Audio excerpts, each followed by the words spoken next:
The night I ruined my entire family didn't start with violence. It didn't start with screaming or flashing lights. It started like any other ordinary evening.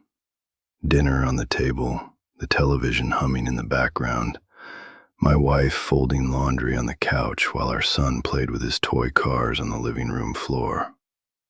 If you had driven past our house that night, you would have seen warm light through the curtains and assumed everything inside was normal, stable, safe. But what people don't understand is that destruction doesn't always kick the door down. Sometimes it builds slowly, quietly, over years of pride, stress, resentment, and things left unsaid. I had been carrying anger for a long time. Financial pressure, long work hours, the feeling that I wasn't respected in my own home. Instead of talking about it, I let it sit. I let it harden. And that night, it exploded. The argument wasn't even about anything serious. That's what makes it worse. A comment about money, a disagreement about bills, voices raised. My wife told me I was scaring our son. And instead of stopping, instead of looking at his face and realizing what I was doing, I leaned into the anger. I needed to win. I needed to feel in control. I slammed my hand against the wall. I remember the look in her eyes. Not hatred, not even anger. Fear. Real fear. And when someone you love looks at you like that, something should wake you up. But it didn't. I kept yelling. I kept escalating. When she said she was taking our son and leaving for the night, I blocked the doorway. Not because I wanted to hurt anyone, not because I thought I was dangerous, but because I couldn't handle losing the argument. That moment, standing in that doorway, was the line I crossed. She tried to move past me. I grabbed her arm. It was harder than I realized. She lost her balance. She fell backward into the edge of the kitchen counter.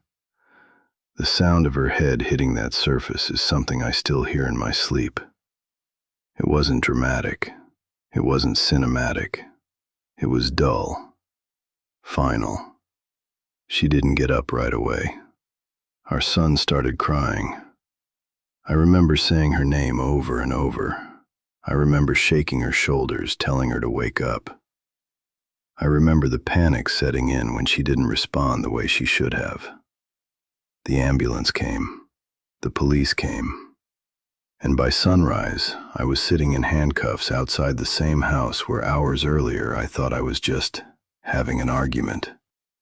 She survived. But the damage, the physical injury, the trauma, changed everything. And that was the night I destroyed the foundation of my own family. When people hear domestic violence, they picture monsters. They picture men who wake up intending to cause harm. I wasn't that man, but I became in one moment of uncontrolled rage. In court, there were no excuses that sounded convincing. Stress doesn't justify violence.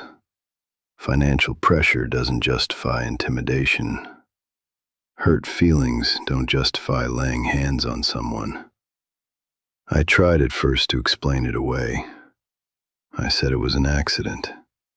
I said I didn't mean for her to fall. And that was true. I didn't mean for it to happen that way. But meaning and responsibility aren't the same thing.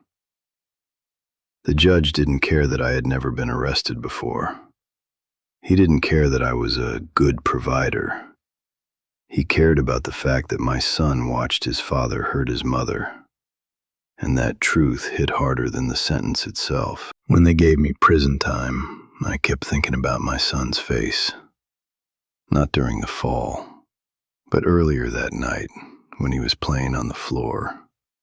He trusted me. Children don't question whether their parents are safe. They assume it.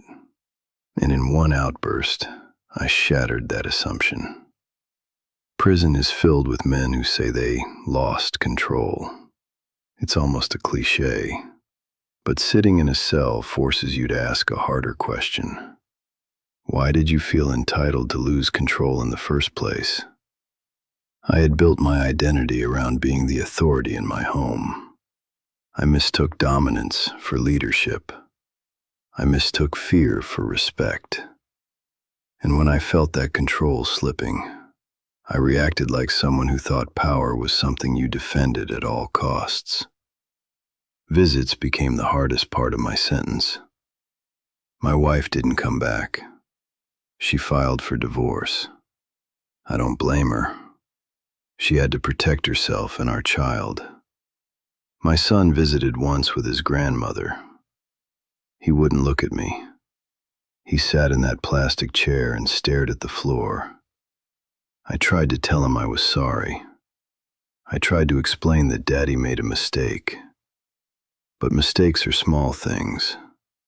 Breaking trust isn't small. Watching him leave that room without turning around was worse than the moment the cell door first closed. That's when I understood something clearly. Prison didn't just separate me from my family. My actions did. Time as a way of stripping away denial. The longer you sit with silence, the more honest you're forced to become. I replay that night often, not to torture myself, but to understand it. I see all the exits I ignored, the moment I could have walked outside to cool down, the second I could have lowered my voice, the instant I could have stepped aside from that doorway. Strength isn't volume. It isn't intimidation. It isn't having the last word. Strength is restraint. Strength is knowing when to step back. And I didn't have that strength when it mattered most. The hardest realization isn't that I hurt someone physically. It's that I permanently altered the way my child sees relationships. Children learn love by watching it. They learn safety by feeling it. And that night, I taught him something I wish I could erase. I can serve my sentence. I can attend counseling. I can read every book about anger management that exists, but I can't go back and give him that version of his father who chose patience instead of pride. When people hear my story, some say I was treated too harshly. Others say I got what I deserved. The truth is, consequences don't exist to destroy you. They exist to draw a line. And I crossed it. I ruined my marriage. I fractured my relationship with my son. I damaged the trust that held my home together. And no amount of regret rewinds time. But if telling this story stops one person from raising their voice when they should lower it, if it makes one father step outside instead of stepping forward in anger, then maybe something good can grow from what I destroyed. The night I ruined my entire family wasn't loud. It wasn't chaotic from the outside. It looked ordinary. That's the part that should scare you. Because the line between normal and irreversible can be crossed in seconds. And once you cross it, you don't just change your life. You change everyone's.